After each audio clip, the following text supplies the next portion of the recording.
こんにちは、加藤です。今日のテーマは絶望感との付き合い方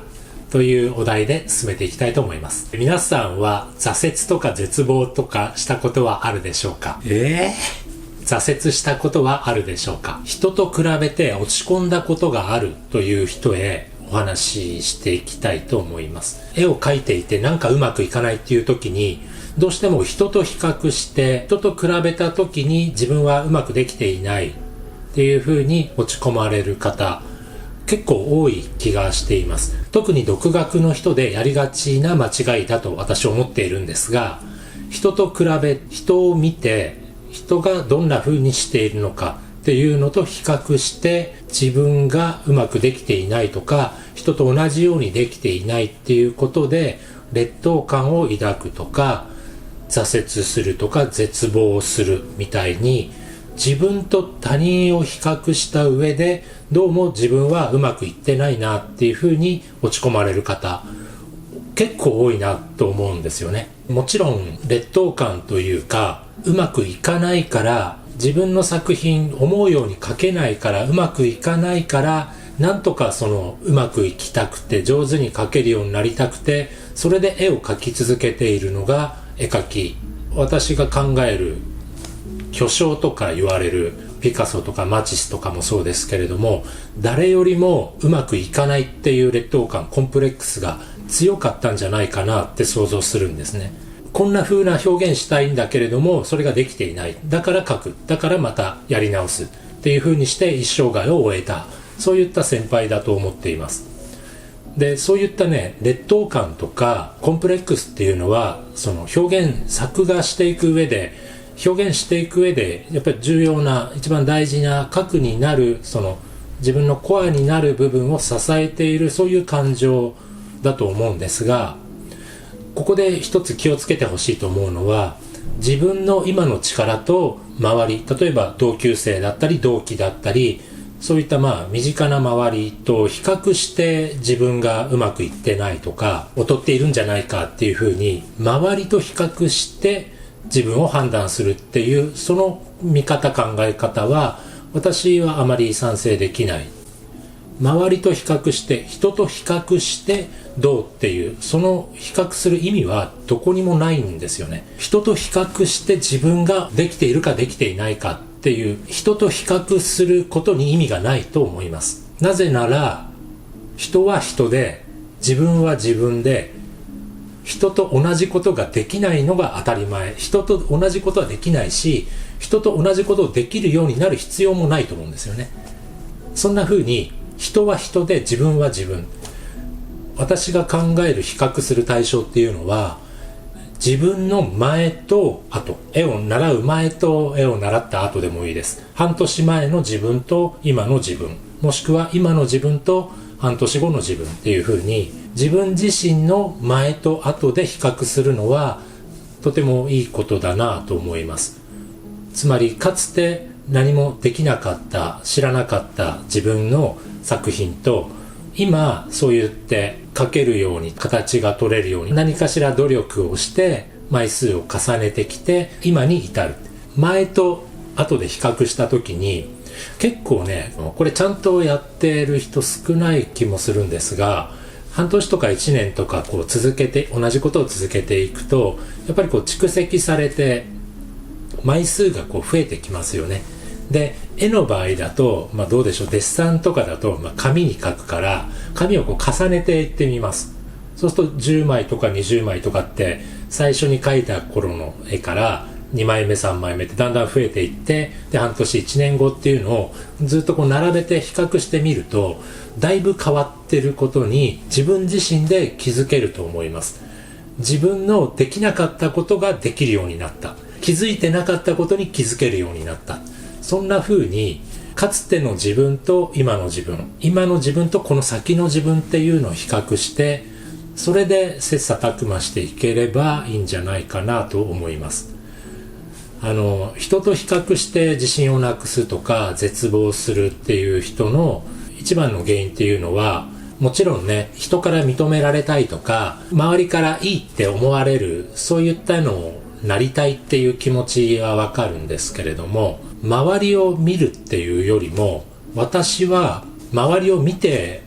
迷っちゃってる人結構多いなと思うので、私はどちらかというとよそ見をしないで自分自身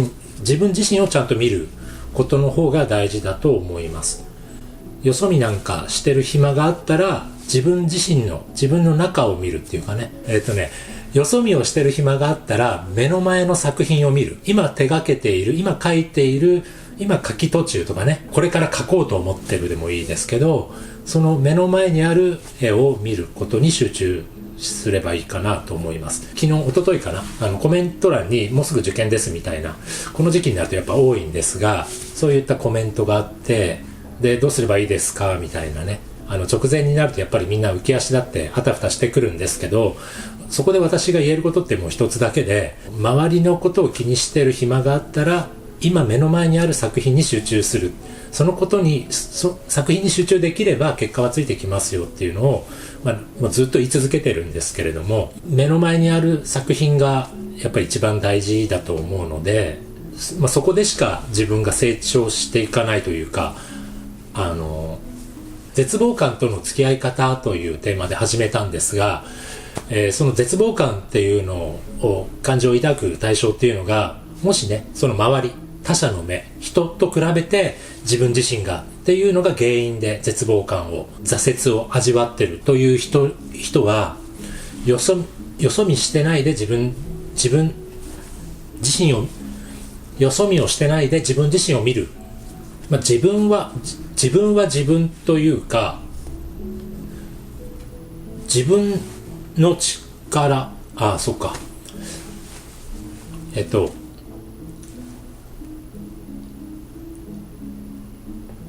これ前に言ったこととも関連するんですけれども、今現在、まだね、絵を始めたばかりの人っていうのは、まだ力がついてないのが当然で、うまくいかないのも当然で、下手くそでも当たり前。そんな風に、まず私は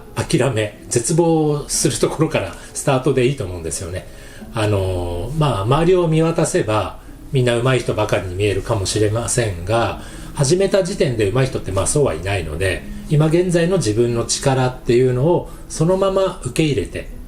できることはできる、できないことはできないっていう、そのできない状態の自分っていうのを受け入れて、でそこからスタートするって開き直るところに自分の足で立ってればいいかなと思うんですよね。なので周りと比べたところでしょうがないっていうか、どうにもならないことなので、自分自身の立ち位置、今ここに立っているっていうのをちゃんと見て、でその半年後とか1年後とか、あの時できなかったことができるようになっているっていう、さっき言った紙を重ねて、枚数を重ねていった時に、振り返ってみた時に、多分自分自身の目で見て成長が実感できるんじゃないかなと思います。今日言いたかったことは、よそ見してる暇があったら自分自身をちゃんと見ましょう。目の前の作品に集中できるように、そのことだけに没頭できれば、あんまり心配しなくてっていうか、人の目とかね、気にしてる暇があったら、自分の目の前の作品に集中しましょうというお話でした。はい、今日の動画は以上になります。まだ100人100作品高評会の募集しています。明日金曜日の夜12時ちょうど0時まで受け付けておりますので、まだ応募されてないという方で、勇気がなくてどうしようかなとかってもし迷ってる方がいましたら、私が優しく公表しますので、